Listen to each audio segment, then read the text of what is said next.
మనుషుల్లో ఉన్న biggest problem ఏంటో తెలుసా స్వామి? యాక్సెప్టెన్స్. చాలా మంది చాలా విధాలుగా కంప్లైంట్ చేసుకుంటారు. చిన్న ప్రాబ్లమ్స్కి కూడా యాక్సెప్టెన్స్ అనేది ఉండదు.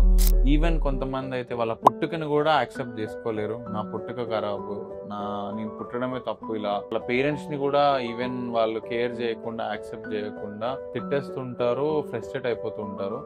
లైఫ్లో ఒకటి గుర్తుపెట్టుకోండి, చిన్న ప్రాబ్లం అవని పెద్ద ప్రాబ్లం అవని మీరు ఎలాంటి సిచ్యువేషన్లోనే ఉండండి, ఫస్ట్ అయిపోయిన దాని గురించి ఆలోచించకుండా నువ్వు యాక్సెప్ట్ చేయి. అది నీ తప్పు అవ్వని, అవతల పక్క పరిస్థితి తప్పైనా అవ్వని, ఆ సిచ్యువేషన్ యాక్సెప్టెన్స్గా తీసుకోవాలి.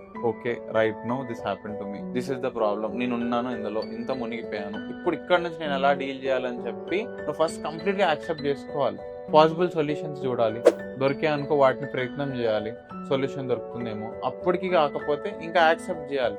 యాక్సెప్ట్ చేసి దాన్ని అక్కడి నుంచి నువ్వు ఎలా ఫైట్ చేయాలని ఆలోచించాలి. కానీ నువ్వు యాక్సెప్టెన్స్ లేకపోతే ఎమోషన్స్ కిక్కిన్ అయ్యి మల్టిపుల్ విధాలుగా రియాక్ట్ అవుతావు. నీకు వచ్చే కోపం ఆ యాక్సెప్టెన్స్ లేకపోవడం వల్లే వస్తుంది. అరే నాకు ఇలా జరిగిందా, నాకు ఇలా జరుగుతుందా అని చెప్పి నీకు వచ్చే బాధ దానివల్లే వస్తుంది.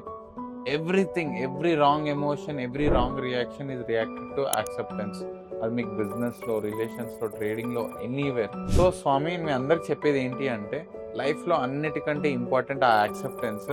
దాన్ని ఫస్ట్ ప్రాపర్గా ఇన్కల్కేట్ చేసుకోండి, చాలా చేంజ్ అనేది చూస్తారు.